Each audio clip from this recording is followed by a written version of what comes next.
ವೀಕ್ಷಕರೇ, ಪ್ರಜಾ fast news ಕನ್ನಡಕ್ಕೆ ಸ್ವಾಗತ. ನಾನು ರಾಧಿಕಾ.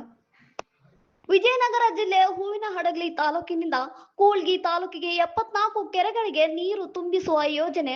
ಹೂವಿನಹಡಗಲಿ ತಾಲೂಕಿನ ರಾಜುವಾಳ ಗ್ರಾಮದಿಂದ ತುಂಗಭದ್ರಾ ನದಿಯ ನೀರನ್ನು ಕೂಳ್ಗಿ ತಾಲೂಕಿಗೆ 74 ಕೆರೆಗಳಿಗೆ ನೀರು ತುಂಬಿಸುವ ಯೋಜನೆ ಸಂಪೂರ್ಣ ಕಳಪೆಯಾಗಿದೆ. ಹಾಗೂ ಇನ್ನು ಕೆಲವರು ರೈತರಿಗೆ ಪರಿಹಾರ ನೀಡದೆ, ಯಾವುದೇ ರೀತಿಯ ತಿಳುವಳಿಕೆ ಪತ್ರ ನೀಡದೆ, ಭೂ ಸ್ವಾಧೀನಪಡಿಸಿಕೊಳ್ಳದೆ ದಿನಾಂಕ 10/8/2025 ಭಾನುವಾರದಂದು ರೈತರು ಬೆಳೆದ ಜಮೀನಿಗೆ ಜೆಸಿಬಿ ಹಾಗೂ ಪೊಲೀಸ್ ಇಲಾಖೆಯ ಮುಖಾಂತರ ಅಕ್ರಮವಾಗಿ ಕಾನೂನು ಬಾಹಿರವಾಗಿ ಅಧಿಕಾರಿಗಳು ಮತ್ತು ಗುತ್ತಿಗೆದಾರರು ಜಮೀನಿನ ಪ್ರವೇಶ ಮಾಡಿ ಬೆಳೆ ಹಾನಿ ಮಾಡಿದಲ್ಲದೆ ಕರ್ತವ್ಯವನ್ನು ಎಸಗಿದ್ದಾರೆ. ಸರ್ಕಾರದ ಹಣ ದುರುಪಯೋಗವಾಗದಂತೆ ತಡೆಯಬೇಕು. ಅಧಿಕಾರಿ ಮತ್ತು ಗುತ್ತಿಗೆದಾರರ ವಿರುದ್ಧ ಸೂಕ್ತ ಕ್ರಮ ಕೈಗೊಳ್ಳಬೇಕು. ಕಾಮಗಾರಿಯ ದಿನಾಂಕ 27/2025ರಂದು ಪ್ರಾರಂಭ ಮಾಡಲು ಆದೇಶ ನೀಡಿರುತ್ತಾರೆ. ಕಾಮಗಾರಿ ಅವಧಿ 24 ತಿಂಗಳಿಗೆ ಗುತ್ತಿಗೆದಾರರಿಗೆ ಒಪ್ಪಂದವಾಗಿರುತ್ತದೆ. ಪತ್ರದಲ್ಲಿ ತಿಳಿಸಿದರೂ ಸಹ ಇಲ್ಲಿಯವರೆಗೆ ಕಾಮಗಾರಿ ಪೂರ್ಣಗೊಂಡಿರುವುದಿಲ್ಲ.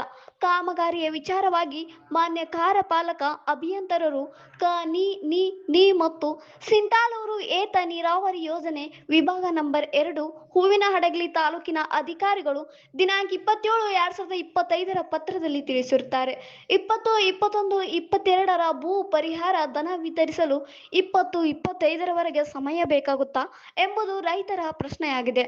ಭಾರತ ಕಮ್ಯುನಿಸ್ಟ್ ಪಕ್ಷ ತಾಲೂಕು ಮಂಡಳಿ ಹೂವಿನಹಡಗಲಿ ತಾಲೂಕು ಹಾಗೂ ರೈತರು ತಹಸೀಲ್ದಾರರಿಗೆ ಮನವಿ ಪತ್ರ ಸಲ್ಲಿಸಿದರು. ವರದಿಗಾರರು ದೇವೇಂದ್ರಪ್ಪ. ಇದೇ ತರ ಸುದ್ದಿಗಾಗಿ ನಮ್ಮ ಚಾನೆಲ್ ಲೈಕ್ ಮಾಡಿ, ಶೇರ್ ಮಾಡಿ, ಸಬ್ಸ್ಕ್ರೈಬ್ ಮಾಡಿ. ಇವತ್ತರ ಕೊಡ್ಬೇಕು, ನಾಳೆರ ಕೊಡ್ಬೇಕು, ನಾಡ್ದರ ಕೊಡ್ಬೇಕು. 2 ವರ್ಷ ಬೇಕೇನ್ರಿ ಟೈಮ್ ಕೊಡಾಕ? 2 ವರ್ಷ ಬೇಕೇನ್ರಿ? ನಮ್ಮ ಹೊಲದಾಗ ಆಲ್ರೆಡಿ ಪೈಪ್ ಹಾಕ್ಯಂದು ಹೋಗಿ ನಿಂತಿದ್ರು, ಆದ್ರೂ ತರದ್ದೆ. ತಮ್ಮ ಹನುಮಂದಿಯರ ಗುಡಿಗೆ ಪೆಟ್ರೋಲ್ ಕೊಡ್ಸಲಿ ಹಂಗ ಹೋಗ್ಯಾರಲ್ಲಿ ಆ ಬಸ್ನಲ್ಲಿ ಹೇಳ್ತಾರಲ್ಲ ತರಬ್ ಅಂತ, ಆ ರೀತಿ ಹೇಳ್ದೆ, ಕಾಡ್ದೆ, ಬೇಡ್ದೆ ಅವರಿಗೆ. ಆದ್ರೆ ನಮ್ಮ ಹೊಲದಾಗ ಹೋಗಕ್ ನಿಂತೈತಿ, ಆದ್ರೂ ಬೇಡ್ದೆ ಅವರಿಗೆ. ಯಾಕೆ ಹೇಳೋ, ಸುಮ್ಮನೆ ನಮಗೆ ಯಾಕಪ್ಪ ಅಧಿಕಾರಿಗಳು ಬಂದು ಮಾಡ್ಕೊಂಡು ಹೋಗ್ತಾರ. ರೈತರಿಗೆ ಯಾರದಾರ ಹಿಂದೆ ಯಾರದಾರ ರೈತರಿಗೆ? ಅಧಿಕಾರಿಗಳಿಗೆ ಅಂದ್ರೆ ಯಾರು ಇರ್ತಾರ. ಗುತ್ತಿಗೆದಾರರು ಹೇಳ್ಕೊಳ್ಳೇನ, ಸಿಪಿಐ ಸಾಹೇಬರು ಬಂದ್ರು, ಇನ್ಸ್ಪೆಕ್ಟರ್ ಬಂದ್ರು, ಪೊಲೀಸರು ಬಂದ್ರು, ತಹಸೀಲ್ದಾರ್ ಬಂದ್ರು, ಎಜುಕೇಟಿವ್ ಇಂಜಿನಿಯರ್ ಬಂದ್ರು. ನಮಗೆ ಯಾರು ಬರ್ತಾರ್ರಿ? ಕೊನಾಚಿ ಒಂದು ನಾಯಿ ಬರಲ್ಲ ನಮಗೆ. ನಮಗೆ ಮುಸು ನೋಡಲ್ಲ, ಹುಚ್ಚಿ ಹೋಯ್ತೈತಿ ನಾಯಿ ಕಾಲೆತ್ತಿ. ಬೆಂಗಿ ಸಾಬ್ ಅವರು ಓದಿ ಸಲೀಂ ಸರ್ ಅವರಿಗೆ ಕೊಡಬೇಕಾಗಿತ್ತು ಅಂತ ಕೇಳ್ಕೊಳ್ತಾರೆ.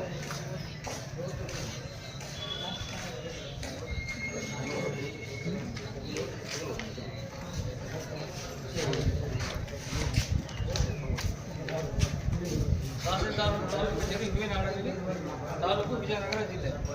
ಮಾನ್ಯರ ವಿಷಯ ಪ್ಯಾಕೇಜ್ ಬಂದು ವಿಜಯನಗರ ಜಿಲ್ಲೆ ಕೂಡ್ಲಿಗಿ ತಾಲೂಕು 74 ಕೆರೆಗಳನ್ನು ತುಂಗಭದ್ರಾ ನದಿ ಹತ್ತಿರ ಜಾಕ್ವೆಲ್ ಪಂಪ್ ಹೌಸ್ ನಿರ್ಮಿಸಿ ಪೈಪ್ಲೈನ್ ಮೂಲಕ ಕೆರೆಗಳಿಗೆ ನೀರು ತುಂಬಿಸುವ ಯೋಜನಾ ಅನುಷ್ಠಾನ ಏಜೆನ್ಸಿ ವಿರುದ್ಧ ಕಳಪೆ ಗುಣಮಟ್ಟದ ಕಾಮಗಾರಿಯನ್ನು ಪ್ರಾರಂಭ ಮಾಡಿರುತ್ತಾರೆ ಮತ್ತು ಸದರಿ ಪೈಪ್ಗಳನ್ನು ತನಿಖೆ ಮಾಡಿ ಗುಣಮಟ್ಟದ ಕಾಮಗಾರಿಗಳನ್ನು ಪ್ರಾರಂಭ ಮಾಡಬೇಕು. ಹಾಗೂ ಇನ್ನು ಕೆಲವು ರೈತರಿಗೆ ಭೂ ಪರಿಹಾರವನ್ನು ನೀಡದೆ ಮತ್ತು ರೈತರಿಗೆ ತಿಳುವಳಿಕೆ ಪತ್ರವನ್ನು ನೀಡದೆ ಕಾನೂನು ಬಾಹಿರವಾಗಿ ಮತ್ತು ಕರ್ತವ್ಯ ಲೋಪ ಎಸಗಿರುವ ಅಧಿಕಾರಿಗಳು ಸೂಕ್ತ ಕಾನೂನು ಕ್ರಮ ಕೈಗೊಳ್ಳಬೇಕು. ಹಾಗೂ ಸರ್ಕಾರದ ಹಣ ದುರುಪಯೋಗವಾಗದಂತೆ ತಡೆ ಹಿಡಿಯಬೇಕು. ಹಾಗೂ ರೈತರ ಭೂಮಿಯನ್ನು ಭೂ ಸ್ವಾಧೀನಪಡಿಸದೆ ದಿನಾಂಕ 10/8/2025ರ ಭಾನುವಾರದಂದು ಜೆಸಿಬಿ ಮತ್ತು ಪೊಲೀಸ್ ಇಲಾಖೆಯ ಮುಖಾಂತರ ಅಕ್ರಮವಾಗಿ ಮತ್ತು ಕಾನೂನು ಬಾಹಿರವಾಗಿ ಪ್ರವೇಶ ಮಾಡಿ ರೈತರ ಬೆಳೆದಂತಹ ಬೆಳೆಗಳನ್ನು ಹಾನಿ ಮಾಡಿರುವ ಅಧಿಕಾರಿಗಳು ಮತ್ತು ಗುತ್ತಿಗೆದಾರರ ವಿರುದ್ಧ ಸೂಕ್ತ ಕಾನೂನು ಕ್ರಮ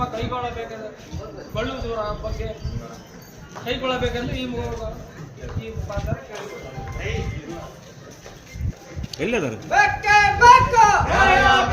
ರೈತರಿಗೆ ಈ ಕೂಡ ಪರಿಹಾರ ಕೊಡಲೇಬೇಕು. ರೈತರಿಗೆ ಈ ಕೂಡ ಪರಿಹಾರ ಕೊಡಲೇಬೇಕು.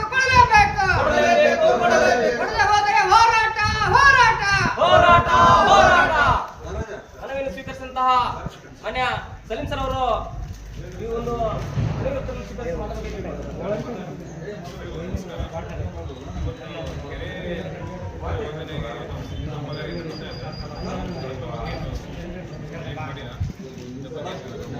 ಚರ್ಚೆ ಮಾಡಿ ಕಾಮಗಾರಿ ಬಗ್ಗೆ ನಮ್ಮ ಸರಿಂದ ಸ್ಪಾಟ್ ಇನ್ಸ್ಪೆಕ್ಷನ್ ಮಾಡಿಸಿ ಇನ್ನೊಂದು ಪರಿಹಾರ ಬಗ್ಗೆ ಆಗಿದೆ.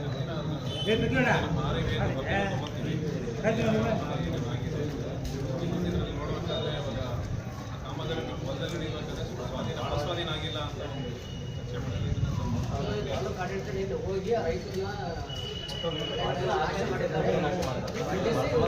ಒಬ್ಬ ಗುತ್ತಿಗೆದಾರ ಪರವಾಗಿ ಕೆಲಸ ಮಾಡ್ತಿದ್ದೇನೋ ಅಥವಾ ತಾಲೂಕಿನ ರೈತರ, ನಾಗರಿಕರ, ವಿದ್ಯಾರ್ಥಿಗಳ, ಕಾರ್ಮಿಕರ ಪರವಾಗಿ ಕೆಲಸ ಮಾಡ್ತಾ ಇದ್ದೇನೋ ಗೊತ್ತಾಗ್ತಿಲ್ಲ. ನಮ್ಮ ಮಾತುಗಳನ್ನ ಹೇಳಿದಂತಹ ಕಾಮ್ರೇಡ್ ಎನ್. ಸುರೇಶ್ ಅವರಿಗೆ ನಮ್ಮ ಪರವಾಗಿ ತುಂಬ ಹೃದಯದ ಧನ್ಯವಾದ ಅರ್ಪಿಸ್ತಾ ಇದ್ದೀನಿ. ಈ ಒಂದು